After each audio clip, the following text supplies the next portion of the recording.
If you like what you see here, go visit our website at carolinaballisticsta.net. Sign up for gun classes, check out our merchandise, and once you're done there, go ahead and share, like, and subscribe to all the social medias, Facebook, Instagram, and TikTok. Enjoy the podcast.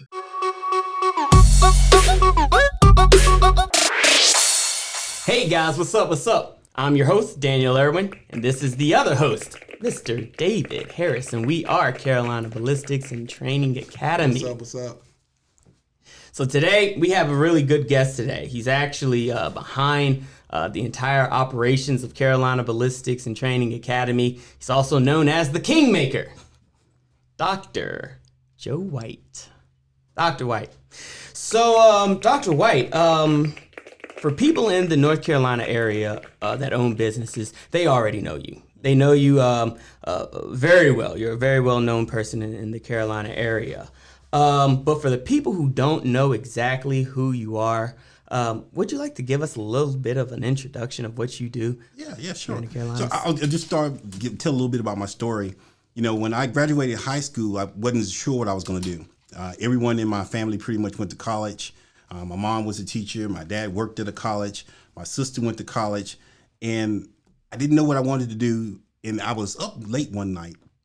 And I was watching an infomercial. And I saw Tony Robbins and I saw Carlton Sheets. And at the same time, my high school sweetheart had just told me that she was expecting a baby. And I'm thinking to myself, if I don't go to college, how can I provide for this baby? And not just provide like regular provide and living. I wanted to do something, I want something amazing. I don't want to just survive. I want to thrive. So I decided I was going to take the Carlton Sheets course and learn real estate, but also wanted to take Tony Robbins because sometimes you can kind of know the skills to make money, but you also got to change your mind. So I did both of those things. And so I started doing real estate investing and I did very well at it. And then eventually my friends started saying, hey, you know what? You're doing real estate. You're doing well. You now got a house with, 3 kitchens, a guest house, a pool house, a swimming pool, jacuzzi. You got all these amazing things. Can you teach us real estate investing? So I started teaching a class in my house and it started off with 3 people. Then the next week it was 10 people. And then after about a month and a half, I had over 100 people coming in my house learning real estate once a week. So my neighbors started complaining about all the cars on the grass and all these people. Wow. So I said, you know what, I'm going to switch from teaching here at my house to do a course. And back then when you had courses, you had the CDs and the books and the software. You get all that package in the mail. So I had to create all that stuff. So I started doing that. I started speaking. I was the first first Afro-American to speak nationally on real estate investing with a lot of the other major real estate gurus. And I would talk to meet celebrities and teach them about real estate. And, that kind of led into me doing more and more coaching because a lot of things I would find with a lot of celebrities is they had these acting or rapping skills, but they didn't have the ability to run or start a business. So after real estate slowed down, I started a mental health company with my mom and sister, and it became a multi-million-dollar company. I sold that company, and I went to work for CEO Space International. And CEO Space International is the #1 business conference in the world. So it's the home place of people like Les Brown, Lisa Nichols, Jack Canfield, Bob Proctor, Robert Kiyosaki, Sharon Lecter, and I can go on and on and on. Wow. And the cool thing about this environment was you didn't get just to see them from the stage. You got a chance to sit down and eat breakfast, lunch, and dinner with all these great minds. Yeah. And so I had sold my company. I retired. I went there to learn how to build a franchise, and I did the franchise in transportation. And I was at CEO Space working, and I had one of the greatest mentors ever. His name was Bernie Dorman. And I got a chance to ride around the country with Bernie, sit down and learn. And my girlfriend at the time would say, hey, well, you're not making a lot of money to do this. You were making more money when you had your business. But I'm a big fan of this, what I call seed and harvest time. I think one of the things that people miss is you either take a job to learn or to earn. And there's a time when you have to take a job to learn. So what I did is I took a pay cut, but I learned so much. I got a chance to be humble, sit at the feet of all these great people, and really understand business on a level that most people don't get a chance to understand. And that made such a difference. And then when I stopped doing that, I went on the board of a venture capital company. I started other companies. I worked on businesses. I did consulting. I did strategy. I just did a U.S. Senate campaign. And I just enjoy what I'm doing. I love helping small businesses. I love helping big businesses. And I still help celebrities. Wow. That's incredible. CEO Space. You just briefly breezed over that. That's a pretty big deal. Can you expand on what exactly CEO Space is? Yeah, sure. So I no longer work for them, but I still am a big fan. I'm still a member. So it was a business conference where you paid one time for a lifetime membership. And when you went for 7 days. And every day you had breakfast, lunch, and dinner, but you got a chance to have it with whichever instructor you wanted to. So all the instructors have to tithe. They can't sell you anything. All they can do is tithe and give during the week. And then on Saturday or Sunday, they can sell you something if you want something. So if you're there with a Les Brown, he's going to have breakfast, lunch, or dinner with you. You're going to get a chance to ask him questions, plus other entrepreneurs from around the world. Wow. You get a chance for them. They would ask you questions or give input to your business. The other thing is, if you were raising money, you could get help from the other people that were there. Because a lot of times when you want money for a business, it's hard to get it from people who know you because they know the good, the bad, the ugly, and the different parts about you. Versus as somebody who doesn't know you, they get their first impression from whoever recommended you. And at the same time, they might like the business idea, versus as people know you as whatever your nickname was in the hood, Pookie or whatever. They may not realize or respect who you are at this particular point. So it was just a great place. It was a business incubator like on steroids. Wow. Yeah, and so I got a chance to work there for 3.5 years. I was a member for 10 years, and I'm still a member. Yeah. They have it mostly virtually and online because of COVID, but it was an amazing place. We were in Las Vegas, so it was in Las Vegas every other month, 5 times a year. So I got a chance for many years to spend 7 days in Las Vegas, which is great in itself. So CEO Space is basically a chance for people to learn and network. That's exactly what it is. Okay. Yeah. On steroids, though. Okay. Yeah. Because of who's there, I would meet billionaires there, multimillionaires, TV producers, celebrities. Because it was in Vegas, people come up from LA. It was just an amazing environment. Okay. There was even, and I had a podcast once upon a time, but there was a girl, she was 6 years old. Now she thinks she's 12 or 13, and she was making $100,000 a year. She had multiple businesses. She was just incredible. So my question would be, and I'm not saying it's right, wrong, or indifferent. I'm saying from your experience, you said you were successful in real estate before, so you're pretty financially literate before you got involved in CEO Space. So how would a person that I guess is on the outside of that get involved in that? Like that, I'm not financially literate. Hey, I'm just trying. Like I'm new to all. How does the average common Joe on the street get involved in that? Get involved in CEO Space. Get involved in business. Yeah, okay. One thing I would say, just like a doctor, a foot doctor doesn't know the same things a heart doctor does. Yeah. Or a heart doctor doesn't know the same things as a cardiologist or something else, or whatever medical field they're in. The same thing with lawyers. You got lawyers that have different areas of expertise. So although I understood real estate investing, I didn't understand business. Yeah. And that's one of the things that I think what happens to a lot of people. I see a lot of people who have what I call hustles. And it's not a business. They'll make a little money here and there. Yeah. But a business is where I can walk away from that and it still runs and it still makes money whether or not I'm there. That's a real business. Most of the time people own jobs and they don't understand the difference. True. Yeah, I get what you're saying. Yeah. Okay. Yeah. True. Your money make money. But mostly, if your money make money, but also you have people that work for you that can do the job just as well, almost as good as you do it. Yeah. And you can let them be in charge, and you can walk away from the business. You don't see the owners of McDonald's in every McDonald's restaurant. No. Someone else runs it. No. And they'll do the planning, the strategy, the marketing, and all the things like that. So I got a question, and you tell me if my thought on this is right. I heard it saying once before, a boss or a manager manages like the people, the CEO, like you're in charge of doing the job. That's not, when you become a manager or a CEO, you're in charge of managing the people that do the job. Like you become more of that, hey, I got to worry about you as a person because the job is what it is. You're going to have to do the job to get paid, but I got to take care of you as a person. Yeah, somewhat. I think that people have different management skills. Okay. But I think the CEO a lot of times is the manager of the manager. Yeah. So you may manage 3 people who manage 25 people apiece. Yeah. And I think you do have to have a certain amount of leadership skills. I think you need to be somewhat charismatic. There's some people who do it who are buttholes and they do get it done. But my style is I like being charismatic. And I had 100 employees once upon a time.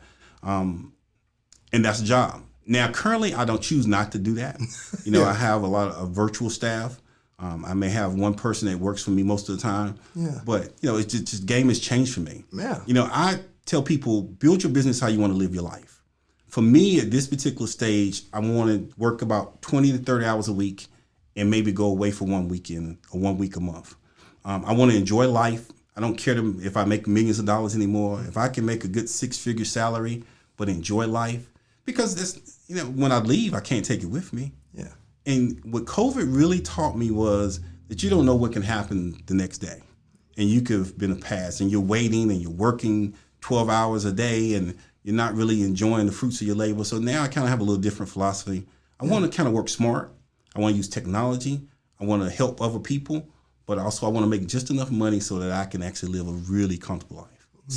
So it brings me to, you said something that just made me think about the money, because I'm a big believer in changing the dynamic of what African Americans deem success, right?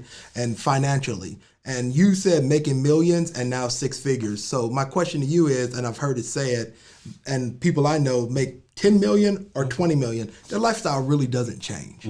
So I'm wondering, at what point is it, 500,000? Did your lifestyle from 500,000 to $1 million? Probably not going to change a lot. Now, so at a certain point, like you just said, the lifestyle you have isn't going to change by doing a six-figure job and making sure you can have time to go home and do things you really want to do and enjoy your family. That's what I hear you saying. Sure. Am I wrong? Yeah. I mean, sometimes when you run in a major company, you're working 12 hours, 13 hours, you're traveling a lot. Most of the time when you hear somebody who's very wealthy, they don't never say, hey, I wish I'd have worked more. They say, I wish I'd have took more time with my kids and my family. You know, one of the things I was looking at about a year ago, and it really changed me to come to this perspective, is I was doing my family tree. And I was seeing all these people pass my mom's mom, and I didn't know any of them. I said, I don't remember this person. I don't know this person. I don't know this person, because they didn't leave a legacy. Yeah. They didn't leave anything or pass anything down that benefited my life. So there's two things. I do want my kids to have some money, but at the same time, I also want to pass down some wisdom, some knowledge, you know, whether you do books or whatever it is, however you do it. But I want to make sure I pass something down so that I leave that strong legacy. Understood. Yeah. Interesting. So you covered the subject of winter is coming. Oh, yeah. What does that mean in the financial world that we're coming upon? What do you mean when you say winter is coming? Well, I think that we're having a gradual change in inflation that's making the price of everything go up. So, you know, where you would get a package of hamburger for $9, now that may be $15. Where you were getting gas for, you know, $1.99, now it's $3.99. And we're seeing all these price increases. And so if you make $50,000 a year, based on these price increases, that may be worth only $40 now. And so are you going to adjust your lifestyle, or are you going to make more money? So one of the things I've been working on the last year is I wanted to be able to work, like I said, about 20, 30 hours, but make a six-figure salary. So I started looking at different hustles, different small businesses, things that you could do and actually make money. Because most of the time, you know, you don't really get ahead by having a part-time job if you got a job. You get ahead by having a part-time business because it's going to be better tax advantages. So a couple of things I started working on. I've always done real estate because I started off with real estate and flipping houses, which is a great way. I've got students that do up to $30,000, $40,000 a month that flip houses, and that's wholesaling. And that's always what I've taught. I've taught that for 20 years. Like I said, I started off with my house teaching, and I still teach it to this day because it's a great way of making money. You know, find a house that maybe that's run down a little bit, the person can't afford to fix it up. You know, you negotiate a deal with them to buy at a certain price, and you sell that contract, $10,000, $20,000. And right now it's a hot market. The competition is heavy, but there's still good money to be made in it. Another thing I started doing as I was experimenting is flipping concert tickets. And people don't really realize, like Harry Styles. I bought Harry Styles tickets for, I think it was $89. They sold for like $400 a piece. And that was in a matter of 3 weeks. So you got 2 tickets or 4 tickets or 6 tickets. Same thing, Chris Stapleton, you know, I was able to make $600-$700. I can go on and on and on. Yeah. But a lot of times concerts sell out. And when they sell out, there's still a demand for tickets. And that's when you can actually go up on the price. So that's been another great hustle where, I was able to put in like $2,000 and bring in a $2,800 profit in a month and a half. Some of the other things I've been looking at, I've always done courses because that's a great way. You could actually, like you teach ballistics. If you got a course, that actually makes money for you when you sleep because people still need to learn that information. They can learn it at their own pace with videos and stuff like that. But, you can do books, you can do coaching. There's so many different things you can do to make money. But you're going to have to do that because the way inflation is working right now, the money you're making isn't worth what it was worth. Yeah. You're talking about the disappearance of the middle class in America, more or less, right? So I won't say this is a bold statement. You may disagree. Unless you're making a lot of money or you're making no money at all and you're just broke, those two areas, you have freedom in America because you have nothing I can take from you because I'm dead broke. I'm good. Yeah. I have so much money that if you took something from me, it's not going to affect me. Like, hey, you sue me, I'm worth billions, you sue me for 550 million. I got a lot of money, I ain't really worried about it. So those two areas. Everyone else in the middle has to like worry about all that other inflation and gas prices and everything else. So my question becomes, like you just said, all those things. So a guy making $50,000 is trying to figure out his hustle and his flip and all that stuff. What it sounds like to me is the things you're saying, you got to have disposable income to make those things kind of happen. Well, most definitely not. You don't need a lot of disposable income. I mean, if I just said I bought the tickets for $89, yeah, that's true. You know, some of them $55, yeah, and made pretty good return. It's not always instant. I think you do have to have a little discipline, and you got to be able to wait on certain things. But what I definitely believe in, me and Daniel have talked about multiple streams of income, but also matching income streams to different things you want to do in your life. So when I'm doing tickets, I'm not doing tickets for my household bills. I have a business for that. Yeah. I'm doing tickets because that's my money to travel and enjoy life with. Okay. So when I make the money from that, I may go to comedy shows, or this weekend we're going to the Bay Haven Food and Wine Festival, or we go to New Orleans, but that's all off that ticket money. So my income streams match the things I want to do. And so I don't have to have $1 million.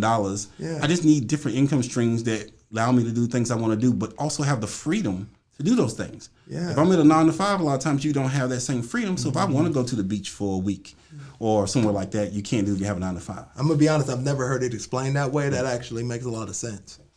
Yeah. So, free entrepreneur advice. Is there anything that you wouldn't mind dropping on our audience in connection with advice that you would give brand new entrepreneurs? Well, I think when you begin with the end in mind. So there's only 3 exit strategies out of a business. You're either going to sell the business, you're either going to pass it down, or you're going to go public. And I think when most people start a business, they have no idea what the exit strategy is. So, because you have to start planning from day one, what am I going to do with this business? Because the average business lifespan is 3 to 5 years. But if you're going 20 years, what's going to happen at the end? So I have friends that have had these large companies. They didn't sell. They passed it down. The kids don't have the same interest or same energy they have or same skill. Now the business goes down. Well, what if you had sold it? You would have cashed out and you would have made money, and you could have taken that money and done something else. Or you could have went public, and then you could have hired a CEO or president who would have came in and actually ran it. And of course, the fourth choice could be that you could go out of business.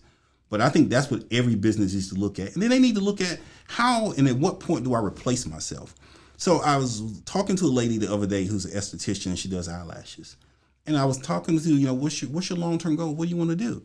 Well, yeah, you can make money doing eyelashes and eyebrows and facials, but your money is in direct proportion to your labor. At what point do you separate out the two? Now, you can hire other people, let them do it. That's a possibility. But if you make eyelashes, why not do vending machines? Put them in malls. And then, those make money. And then eventually, once you get a stream of money and it's proven, you can sell that revenue stream for 5 to 7 times what it's worth.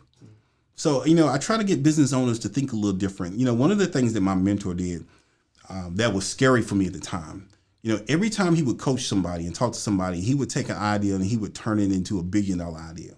I mean, he was just that great. Was this Bob Proctor? No, this was Bernie. Oh, wow. And sometimes I couldn't get it because some people have a ceiling on their thoughts. Some people have a ceiling on their vision. And at the time, I couldn't get it. My vision and my ceiling is around $10 million at that particular time. It's a little higher now. But I think that's what happens to a lot of small business owners. They're thinking about just making enough or just having a basic lifestyle. And you don't have to have millions because, if you want a Bentley, you can pay the payments every month. If you got that income stream, you can pay the payments. You don't have to pay $1 million for a Bentley. But you do want to run a business in such a way where it reflects the life you want to live. So me, I'm not going to start off with just where the business needs to be. I'm going to start off, okay, what's the life I want? Now let's match the business to that. That makes sense.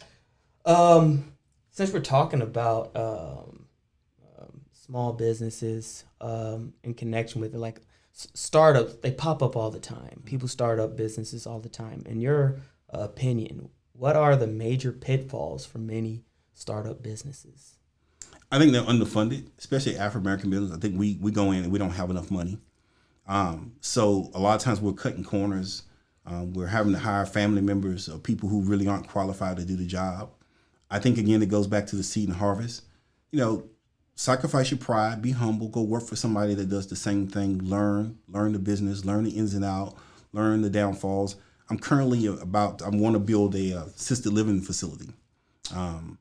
But I took a project lead position to build one for someone else to learn on that out. I'm getting paid to do it. Wow. But at the same time, again, you have a seed time, you got a harvest time. Just like when you're doing a garden, you don't plant the seed and you get instant fruit. True. You got to water it. You got to plant it. You got to water it. You got to fertilize it, and then you harvest. And I think that's what a lot of business owners need to do. They need to work for someone else, or they need to save, and then move, or do a smaller venture that can catapult you into a bigger business. True. Wow. You have dropped some jewels on us today, Dr. White, and we appreciate that. Hey, so what do you have going on that you would like to talk about? Well, I'm always coaching. I'm always working with a lot of different entrepreneurs and small businesses. One of the things I want to make sure that I tell everybody about, I set up a special page for people who do need coaching.